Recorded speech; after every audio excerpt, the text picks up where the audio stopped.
talk with you once a month. Other than that, you're on your own.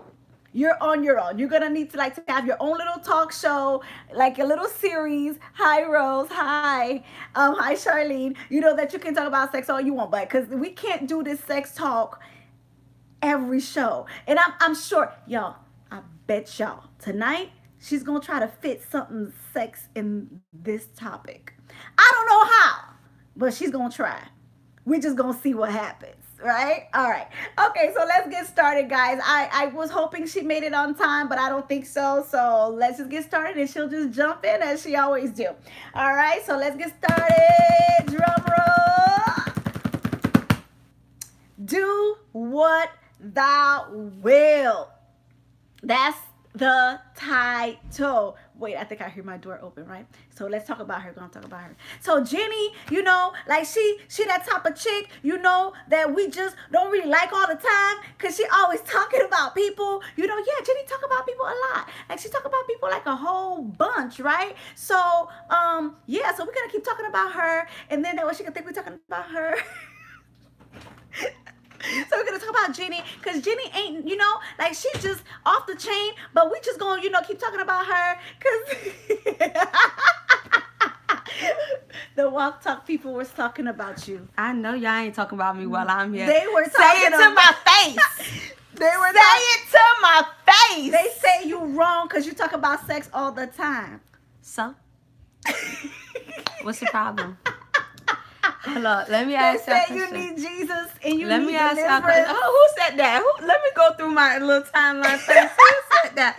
Because y'all wasn't saying that she need deliverance, she need Jesus. Listen. Because that's her favorite subject. Listen. Yeah, they were all saying that about you. Oh, yeah, I'm going to find out who. Yeah, you know. I know she lying. She the one that was saying that. I already know she lying. She don't even know I was following her on the thing while I was trying to get myself over here talking about me all behind my back. You know what? She, don't worry. She knows she liked it too.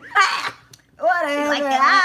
Listen. You know, she gotta act like she don't like it because, you know, but you know, yeah. Listen, you know, I'm a lady. Sure.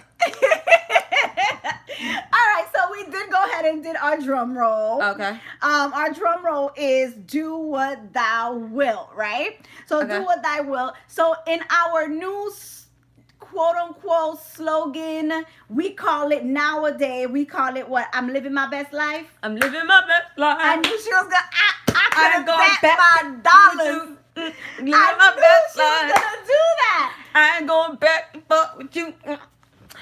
What? Smile! Come on! Okay. I knew she was gonna do that, guys. I knew it.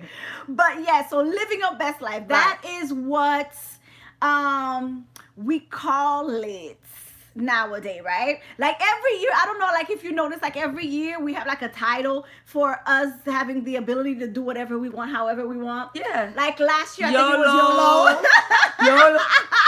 Last year was YOLO. Which ones? Which you only live once, right? This year is living my best life. Living my best life. Did we have one before that? I can't go that far back.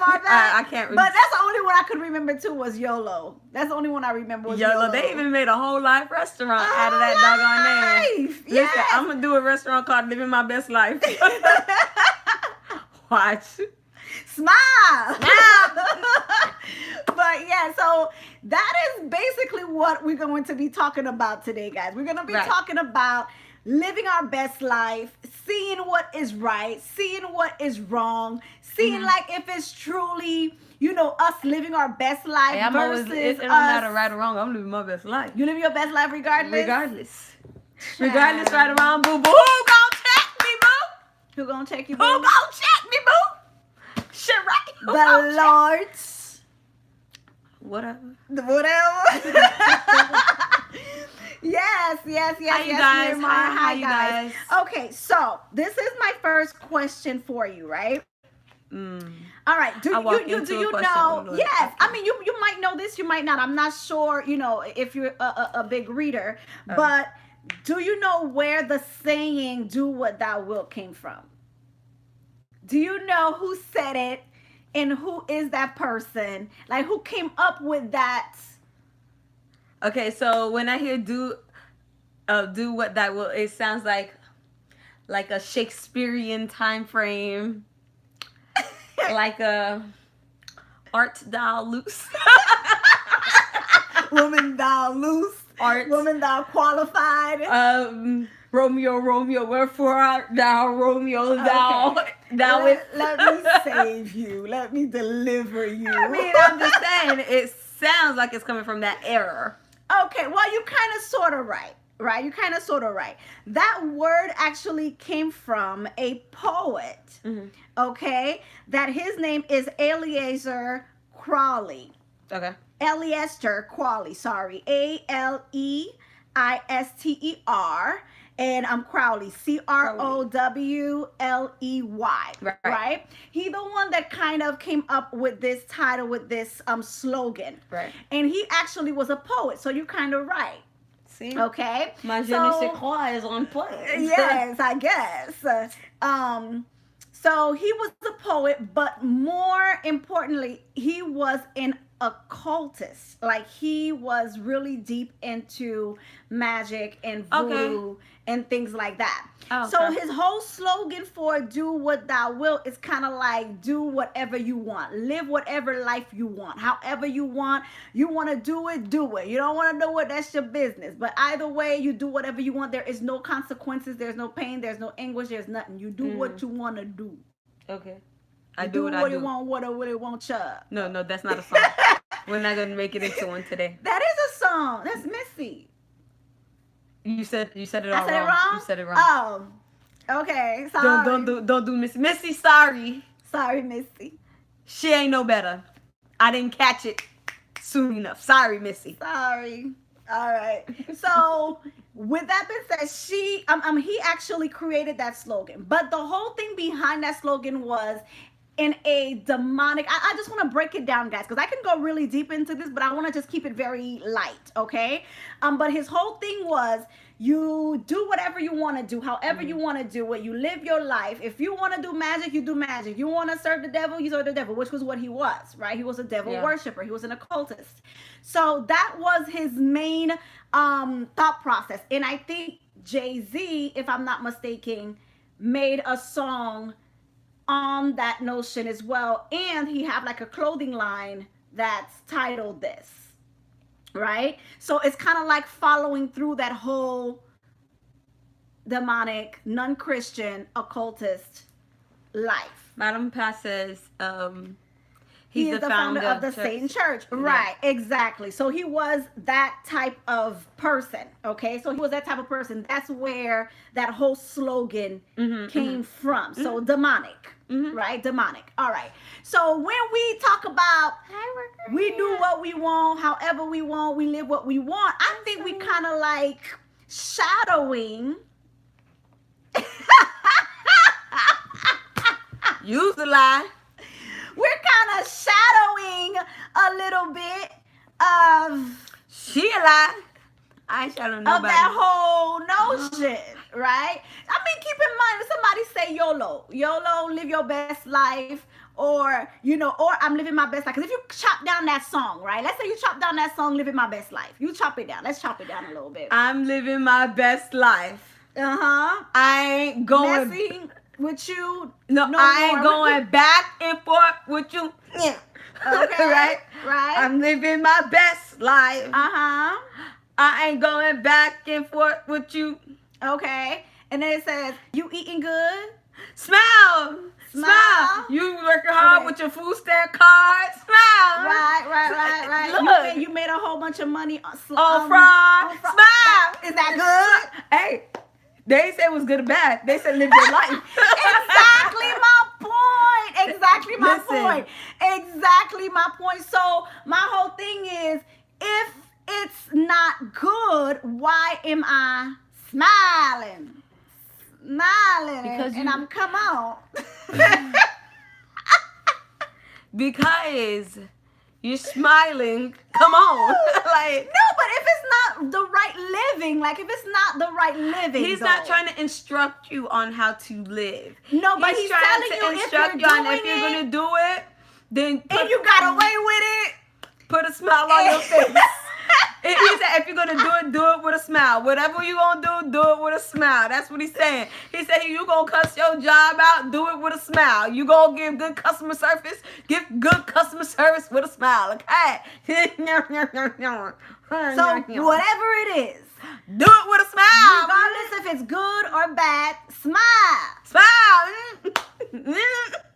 Oh, I can't say that last word right there. That y'all. is do what thou will.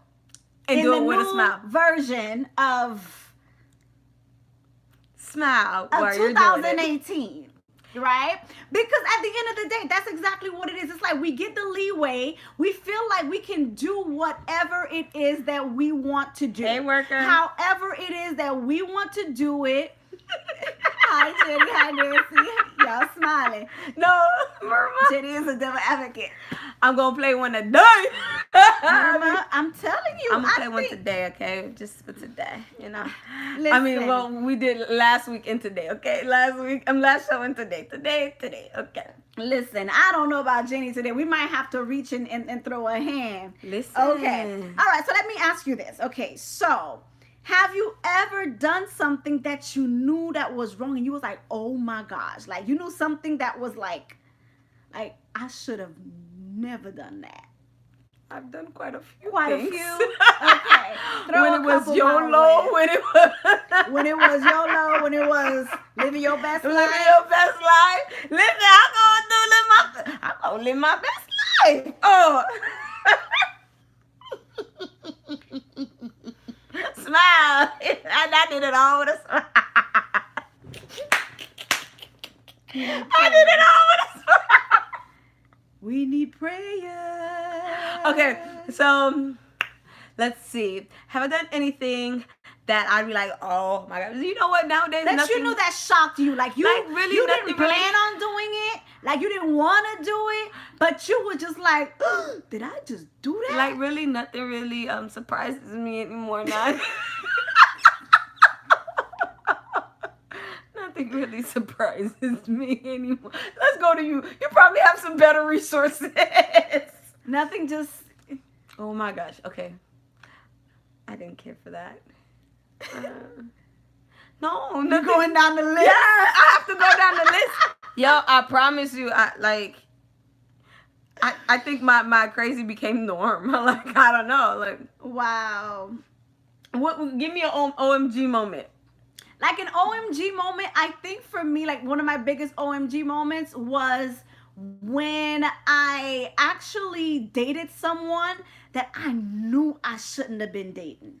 Smile. No, that wasn't. No. Like I was Why like, did you date him?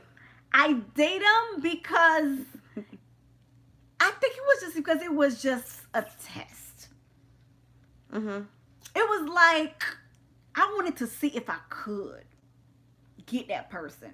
And And got that's him. why I knew it was vindictive. It was like, oh my God, Nancy, did you do that? Like, oh my God. Because he was like one of those The dudes. song didn't say waste your time. The song No, said it smile. Okay. I mean, it kind of sort of made me smile like, yeah, I did it. And now I won't out. Now what if he turned into a stock like you ain't going nowhere? No. But when I did it, that was something that I was like, oh my gosh, Nancy, I can't believe you did that. Because he was like, the type of person that he act like nobody can have him, nobody could get him, nobody can like actually, get close to him. And I was like, oh yeah, Watch me. a competition? Aye, homie. And it was a wrap. Huh. It was a wrap. It was like 2 days later, it was a wrap. Dang, two? See, I didn't And got. I was like, oh my God. Like, I ain't got no big time homie skillet biscuit. That's surprising. Like, yo, I'm a very exciting type of person. I live life on the edge, moment to moment, time to time. Nancy, if you see that, moment to moment, time by time. Like, so I mean, jumping off a plane is on my On your bucket to-do list. list. Like those are the things that I do. So nothing really surprised me. Like, oh my God, Jenny, did you just do that? No, like I can tell you, I said something to somebody. I turned certain people down. I spoke to certain people. You understand? I made some business transactions with certain people that I know I wasn't supposed to. You know, I can't say so many things because government watching. The government watching. But there's certain things that I did. I You regret? do I regret? No. This is the thing. You do not regret because you the reason why I don't regret, I don't know why you don't regret, but this is the reason, because everything is a learning curve. You learn from it, you grow from it, you learn from it, you grow from it. You experience something, you take something out of it, you experience it, you put something behind, like, okay, this didn't work, I gotta avoid doing this, I gotta avoid doing that. So I don't regret. Yeah, it's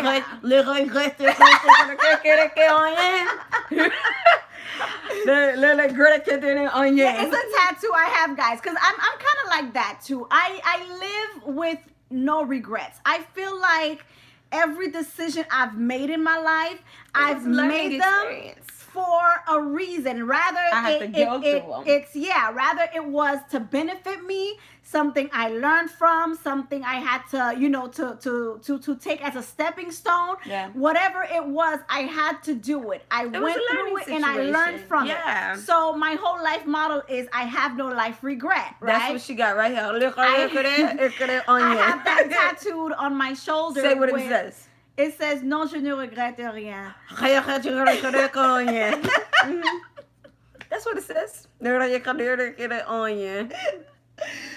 It says, non, je ne regrette rien. And it's just a tattoo. And it just reminds me that I have no life regrets. I rather it was, relationships or, decisions, business decisions, failed decisions, whatever it was, that it was a learning experience. Now, because it was a learning experience, that doesn't mean that I did not suffer consequences. Yeah. That does not mean that there were not turmoils, there were not pain and things that came with that. You understand? So I think that's it builds you. It builds your character. It builds it's a building thing. It's not just learning. It's a building experience too. Like, for instance, this is an example. If you get in your first fight, boom. You get in your first fight and boom, boom, boom. You get your butt tagged up. You learn now, okay, I can't fight like this next time. They're going to whoop my butt again, right? But those licks that you got the first time, now you can endure more of them licks the second go round. You get what I'm saying? You can endure them. You can take them and you can, know how to, when it comes through, okay, I got you.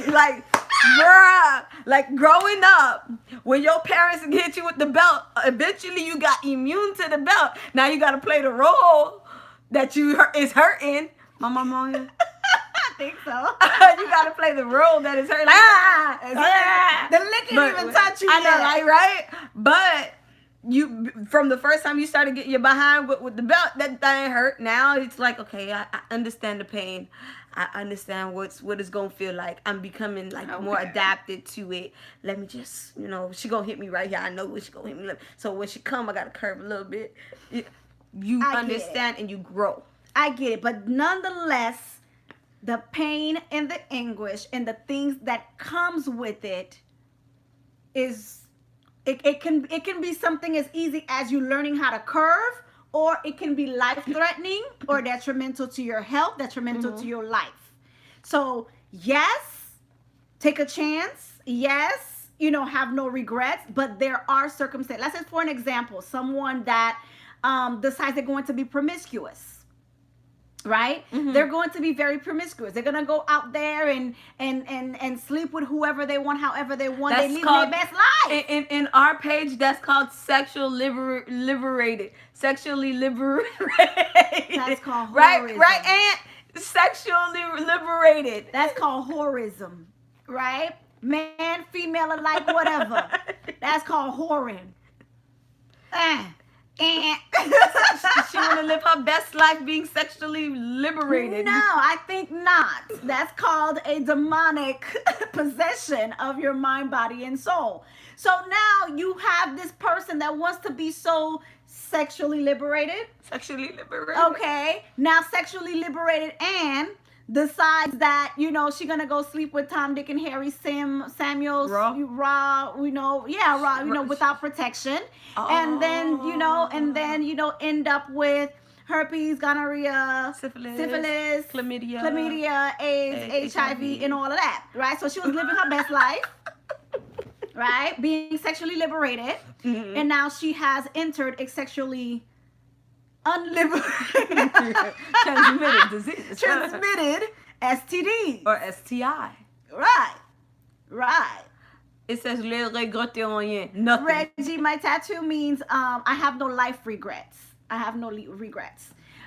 So with that said, it's like you want to live your best life. You want to be promiscuous. You want to go ahead and she want to know the difference. And do she your want to thing. know the difference. She want to know, okay, how this one feel, how that one feel, what this one gonna do, what this one, could this one hit my trip, could this one not hit my trip, what this one. I get that, but see, that one that hit her trip the first time gave her herpes. The second one gave her AIDS. The third one gave her something else, and the fourth one gave her something else. But Nancy, sharing is caring. You know what? You should have had a V8. Sharing is caring. Cause if I saw she wanted to share, so they shared it too. Today. She should have had a V8 today. So really, truly, is she living her best life? No, she's not living her best life. She is truly not. What she's doing is that she's filling a void. She's feeling a void. She's feeling something that she needs. Rather it is love, rather it was attention, rather it was affection, rather she had daddy issues, she was neglected. So she's feeling a void. That's why she goes to sleep with Tom, Dick, Harry, Samuel, and everybody else. Yeah. No, she's not living her best life. She's filling a void. Same thing with someone that has a alcoholic issue, right? They're drinkers. They like to drink. They drink. What's good with drinking? What's wrong with drink? Excessive drinking. Listen, who determines if it's excessive? My lungs? My liver? I said my lungs. My liver? Or you? I'd say my livers determine that, okay? Yes, and your liver will determine it when you go to the doctor and they tell you, you need to have this and this and this and this and this and this and this done. Okay, and then I would just pop them things in my veins so I don't have to swallow it and they have to go through. It just flows in my blood. You know what, Jenny? What's wrong with you today? What's wrong with you today? I'm living my best life. So you go ahead and you be an alcoholic. Why not? You're living your best life. You're drinking every day, you're partying, you're smoking, you're doing everything every day because you're saying to yourself, you know what, this is my life. I do what I want, when I want, how I want. Why not? Why not? Because you don't love yourself. That's why not. I love myself enough to go get... Ooh, I don't want to say that.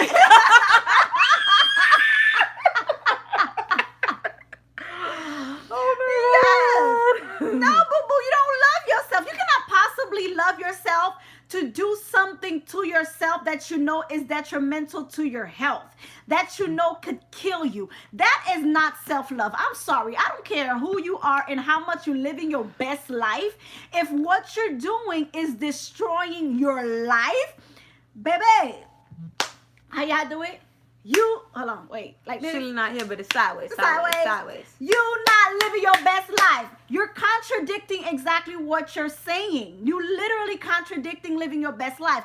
Because living your best life is you doing everything in moderation, first of all. Because God didn't say, guys, for you not to have a drink. God is not saying for you not to go out and not to enjoy life. As a matter of fact, the Bible says, I give you life and I give it to you more abundantly. So for you to go ahead and go forth and have fun, live life, enjoy it. But that does not mean that we do it in excessive. But they excessively fill people food stamp cards up. So I'm living my best life. Can I get some? Living great on my food stamp card. Can I get some of that food stamp? Hey, for real, I ain't got it. I want to be living my best life on that, on that stamp too. If somebody got some overly excessive stamps, let me know. So Let it's me know, like please. you want to live Please. your best life. You want to live your best life, and that's fine. That's fine. There's nothing wrong with living your best life. Live it. But you just have to do it in moderation, right? So John 10:10 says, "The thief comes to steal, kill, and destroy, but I come that you may have life and have it abundantly." It's not, God is not trying to like take things from us. And I think that's the whole misconception. It's like, oh, the Lord don't want me to do this. Okay, for an example, right? For those that do not know, I used to smoke cigarettes, right? I used to, yeah. I smoked cigarettes for about 8 years, 7, 8 years. So I smoked cigarettes for a long time. And for me to break that habit, it was like, it took a lot, right? To the point where I actually gave God an ultimatum. That's how I stopped smoking. Now, when I was smoking, God wasn't like, Nancy, I want you to stop smoking because I want you to stop smoking. No. The reason why I felt like my spirit was leading me to stop smoking, first of all, I became born again. Secondly, I knew that it was unhealthy for me. I knew that the temple that God gave me, I could not really be taking care of that temple if I was a cigarette smoker. I knew that in the long run that it could have hurt my lungs, it could have hurt my body, and it could have led me into doing things, that would eventually, put me with that little lady with that little thing on her throat. Doing the commercial. Yeah, man. The commercial be scaring I people. didn't want to be that lady. And I remember my son Raheem one time. That was the one with the old man that shriveled, that was like in the wheelchair. It was one of the commercials they had, and he was like, he was in a pump, and then it's like he was in a wheelchair all shriveled up. Like my son Raheem's like, "Mommy, I don't want you to look like that." I was like, "God dang it." I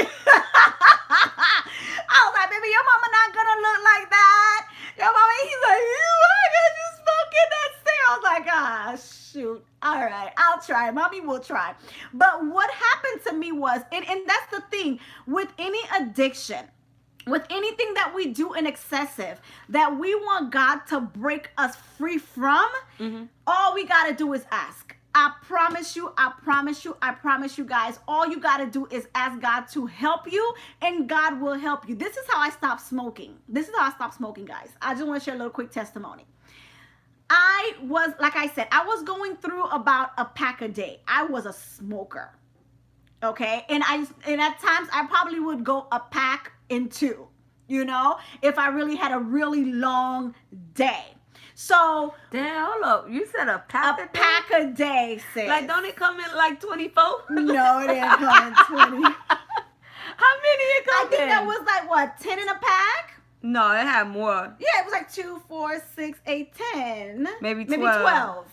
Maybe 12. And so I would smoke the whole thing. Keep in mind, like, I would smoke in the morning when I wake up. Then I would smoke with my coffee. And then I had my first break. Then when I went to the bathroom, I snuck out again and I smoked another one. Then I had like another one on my second break. Then I maybe had like one before when I'm on my way to go get my lunch. Then on my way back I was a smoker. Okay, dang, so yeah, I was a smoker. High school, you were a man. This wasn't in high school. No, I know, but that's the song. I know. But yeah, so I was a smoker. So this is what happened when I became born again.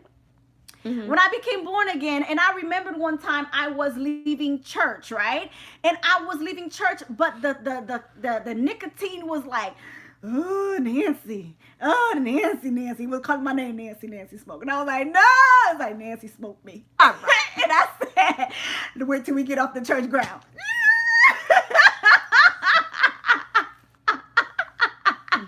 It's 20 in a pack. It's 20 in a pack. Nancy, if then I smoked 20.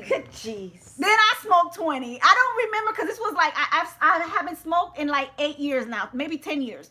So, yeah, so maybe it was 20 in a pack. But I was like, okay.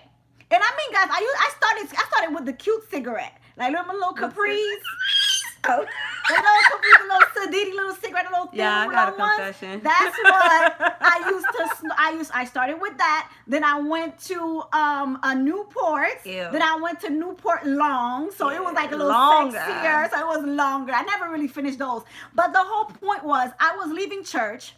And Somebody caught you? I noticed that I was like smoking, like the urge was so much, right, for me to smoke. I was like, oh my gosh, Nancy, this is crazy. Like, you got to do something about it. So I'm talking to self to like, Nancy, like, come on, do something.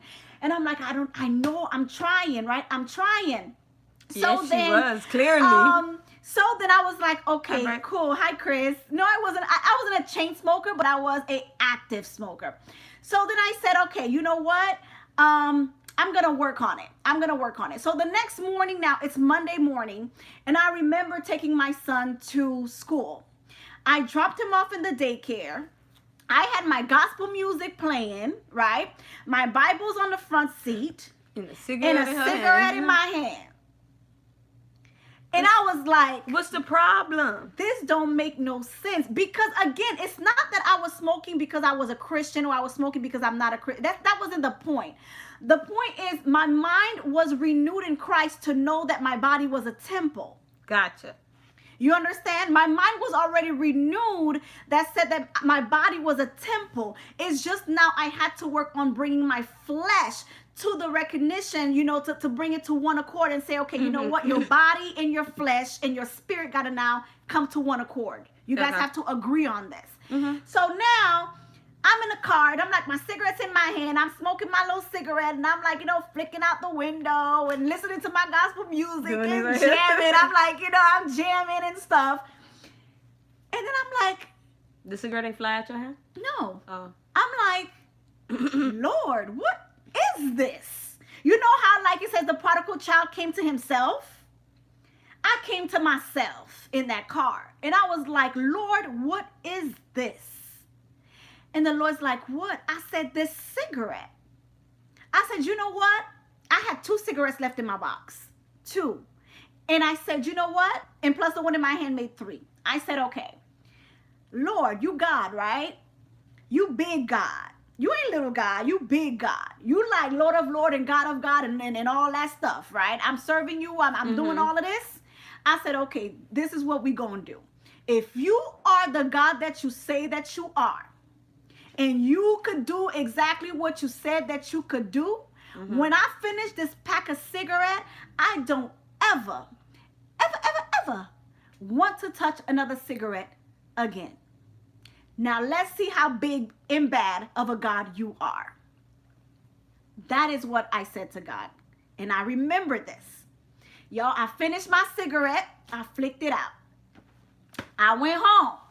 And at that time, I had my sister-in-law was with me, and she was like, oh my gosh, Nancy. I said, listen, look at this. I'm going to quit smoking. She's like, she's like, girl, you tried that like 3-4 times already. I said, yes, but this time I think it's going to work because I told God he got to take it. She's like, okay, cool. She watched me. I went, remember guys, I had 2 cigarettes left. I went and I smoked. I went outside and I went to go smoke 1 cigarette. And as I'm smoking the cigarette, keep in mind, I'm reading my Bible with a cigarette in my hand. I'm smoking the cigarette, and then all of a sudden, there was this taste that came in my mouth. That taste was like, I could never explain it or describe that taste. But it was the most nastiest, bitter, yucky taste I've ever gotten from smoking cigarettes or anything else, right? So I was like, ugh. I didn't finish the cigarette. I killed it. Oh, for people that's not a smoker, killed means they put it out. I put it out. I put out the cigarette. I didn't even get to finish it. I was like, oh my gosh. I ran inside and I washed my mouth and I was like, what the heck was that? I went about my business. Then I had that one last cigarette. You know when you have one last cigarette, you try to make it last. It better be the good. Like that's anything. Like, one last piece of sandwich, one last piece of burger, one last piece of fries. It better be the best. I was like, man, this is the last one, man. I'm gonna take my time. I'm gonna wait till after I eat. You know that smoke after you eat. I was like, I'm wait till after I had my lunch. Then I was smoke because it's gonna be that good one. So I went outside, y'all, and I light up that cigarette. And that taste returned in my mouth. And I was like, and I'll put it out. And that was the last cigarette I ever smoked in my life. Ever. Okay? So, have I been tempted? Yeah. That first month of not smoking was like, yeah. But every time, and keep in mind, I had smokers around me. I had friends that smoke. And then, like when you drink, you have a drink and you have to smoking. smoke. Yes. So that first month was like torment. It was like, Jesus, fix it. But I knew that God was doing something in me. And could I have backslid into smoking again? Of course I could have. But now I know that I would be calling God a liar. Mm-hmm. Does that make sense? Because I know he delivered me. Mm-hmm. So me going back to my vomit would be like me going back to my vomit. And okay, it's a biblical verse. It's disgusting, but it's me going back to my vomit and redo something that I've already been delivered from. Mm-hmm. So that was my story. So again, is it that God did not want me to be a smoker? No. But what God wanted me is to be healthy. Worker Ant said, God gave me asthma so I couldn't smoke. There you go. There you go, worker. Oh my gosh. I can't Won't he do it? Won't he do it, worker Ant? Okay, Chris says how I used to feel when I was drinking. Yes. It's not that God don't want us to You were doing it to in do excessive. things. It was excessive. It was something that was unhealthy for me that would have eventually led me to not being around with my children or being healthy enough to be there for them. Mm-hmm. So it was something that, yes, I could have had one cigarette. Mm-hmm. I could have probably had one a day, two a day. But that wasn't my situation. Yeah. I was an excessive smoker. So God had to work on that. Mm-hmm. Do you have a story? Do you have a confession? Do you have something you want to share? I don't know. Listen, let me tell you something. The government watching us. I can't talk.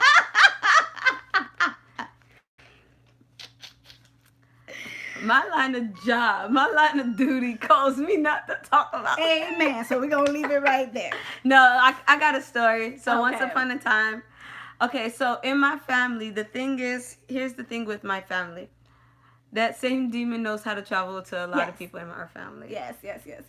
What one person go through, it just doesn't stop at one. It's like two or three oh, you've been of us. delivered? All right. Okay, I'm going to go to the next. Oh, you thought you wasn't going to see me again? You going to see me. Just not with you. You going to see me, though. So... Yeah, that's true. The reason why I'm so familiar with the type of brand Nancy smokes, putting out all of that, is because... You went to cigarette smoking too? Hold on, where's my mama? Your mama ain't... Mama, are you here? Ma maman pas fait non. C'est pas moi-même qui fait non. C'est diable qui fait maman. Don't blame it on the devil. I don't think mom's watching. Okay, perfect. Oh, she gonna rewatch this thing. I know it. Go ahead. Y'all gonna get me in trouble with my mama. My mama don't even know why you to each his own. Neither here nor there. So I used to do that too, and it was interesting to see that something that I saw her be delivered from was captivating me in a way. So I was like, when I didn't know. When I first got into it, I was like, because previously I wanted to quit another certain substance. So it was a transition. So in order to quit another substance, I had to find something to equate that substance. That's true. That happens a lot. So I quit the substance. Y'all see, I'm being very correct. A lot. She quit I quit the substance. But I need a transition. I can't do this no more, Jenny. What you gonna do? Because now you don't know what to do with your life. Like, oh my God, oh my God, oh my God, oh my God, oh my God. Nancy. Like that. So that was my transition.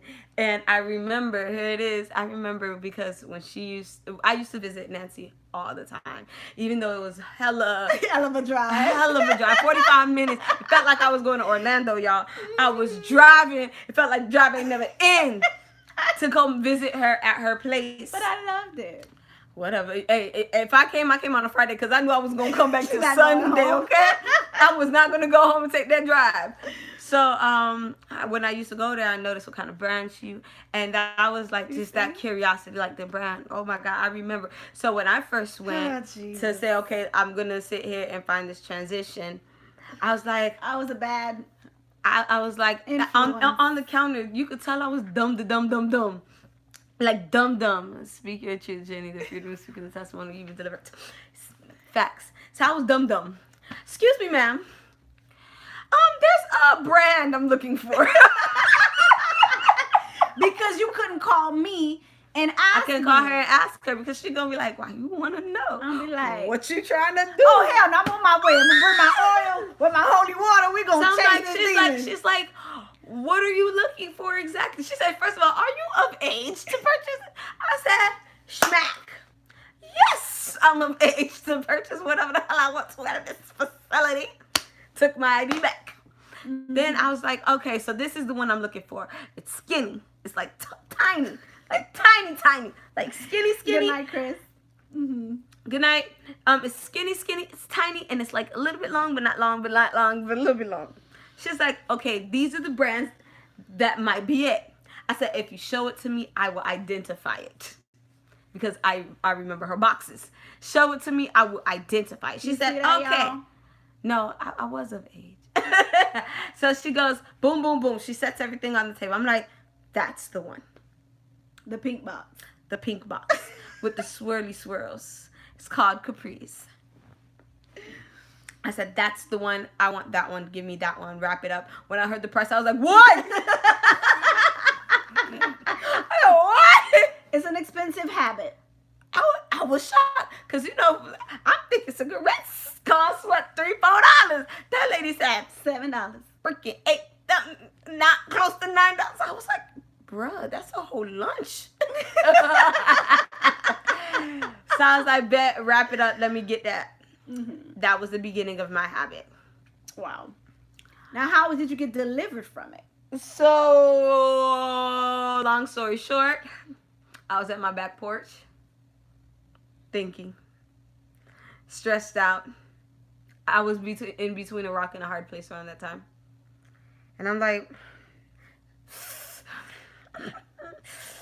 I said, God, this can't be life. This can't be life. To yourself. I said, this can't be life, God. I said, God, I'm smoking too much. Mm-hmm. That means it can't be life. Yeah. It can't be life. I'm like, I wasn't as bad as Nancy. Nancy was a chain smoker. I wasn't chained. I probably had I made the box last for probably 3-4 days. But that one box a day thing, bro, I went about that life. Like 1 in the morning, 1 in the afternoon, maybe 1 in the middle. Like, I don't know. So I'm like, God, this can't be life. I said, God, listen, God, listen. Linda, listen, Linda. I said, if you were able to get Nancy to stop. My God. Do something! Do something! I said, do something! I don't understand. Praise God.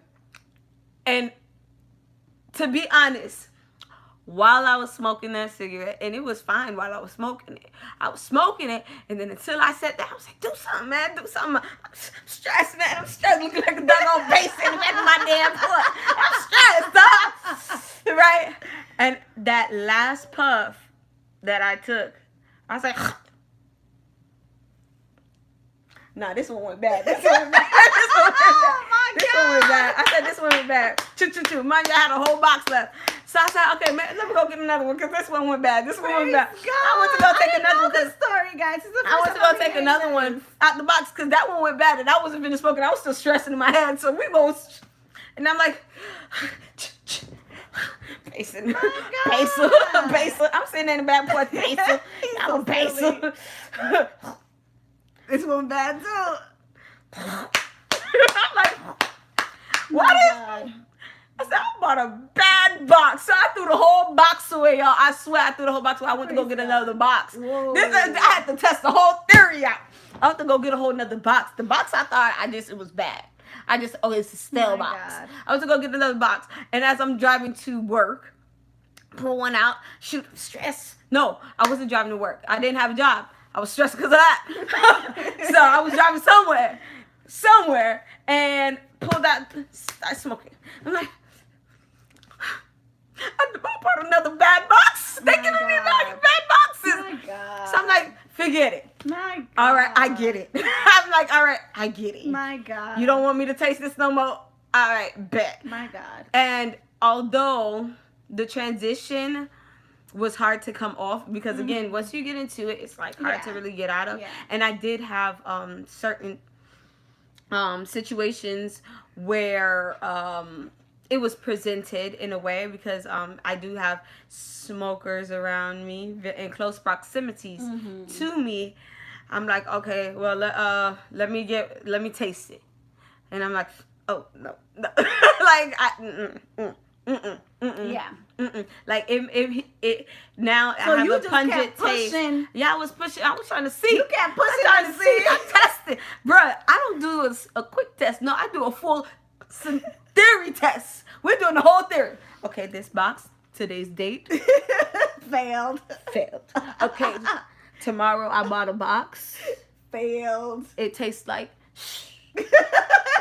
like for real. Like we was doing theories out here, so whole projects and things to make sure that it was legit. So Okay. I guess All right, so let me ask you this then. So obviously you know that there has to be something that lingers that brings us to do things that we know that is not best for our lives, right? So what do you think that sucks us into doing things like that's not good for us spiritually? What sucks us to do certain things that we're not supposed to do? Right. Because some people think that we do things because we want to. Like we just do it, we feel like it, we do it.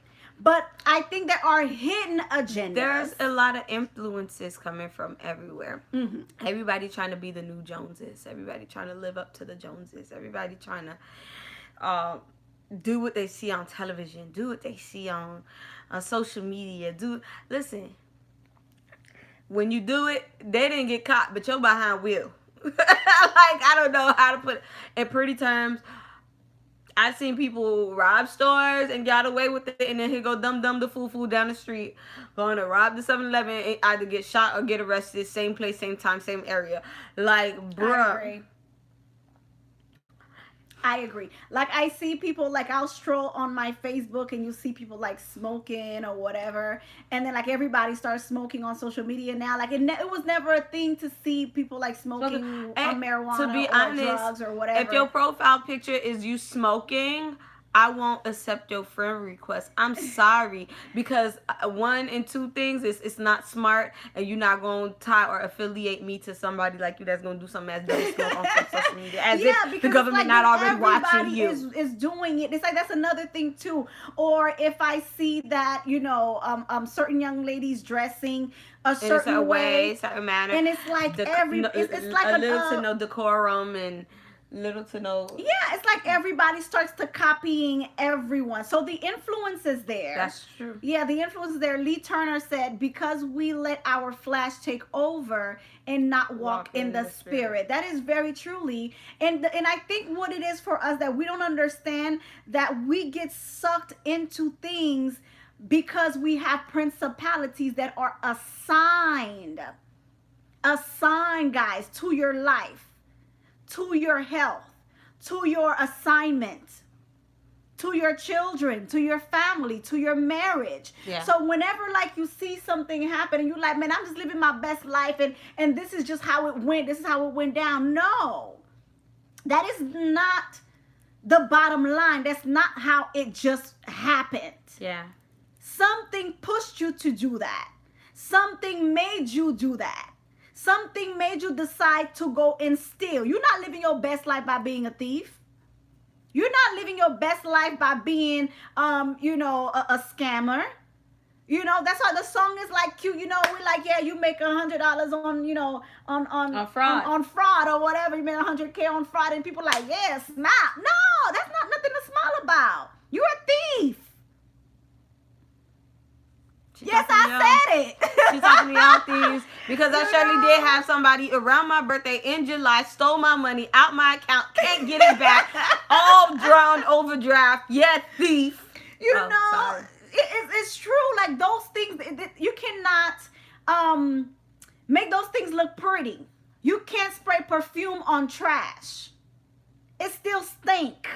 The smell eventually going to come up. So it's like we can act like it's all good. Mm-hmm. We can act like, it's our decisions. But at the end of the day, was not your decision. Something made you do it. Rather it was friends, family, bad company,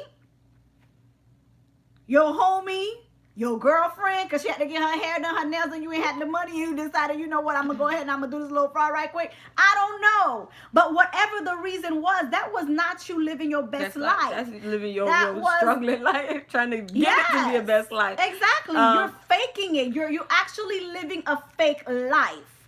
Because if you're not getting it the right way and you're not getting it the way that you're supposed to be getting it, and you like doing things that are contradictory, especially if you're saved, especially if you're a Christian and you're living a double life, because that's double life. You're living a double life, period. You cannot tell me that you are a Christian and you're doing fraud. Yeah. I'm sorry. Those two don't go together. There's the same way you cannot tell me that you're a Christian and you are, living a life any life that that is contradictory to the word of God. Aunt says, boom! I had to put it here. People significantly underestimate spiritual warfare and the role they play. Generational curses and the need to break them. Yes, they do. They do, worker, and you're absolutely right. Tyrick says, amen. Amen. Philippians 3:8 says, indeed, I count everything as loss because of the surpassing worth of knowing Christ Jesus my Lord. For his sake, I have suffered the loss of all things and count them as rubbish in order that I may gain Christ. So it's like, what is it that is important to you? At the end of the day, when you sit back, you can have Steve Jobs, right? Steve Jobs. What is, sorry. The computer IT guy, was it Steve Jobs, right? Who the heck is a Steve? Okay, guys, help me here. Okay, so you have, let's say, any millionaire, billionaire that is terminally ill. Right?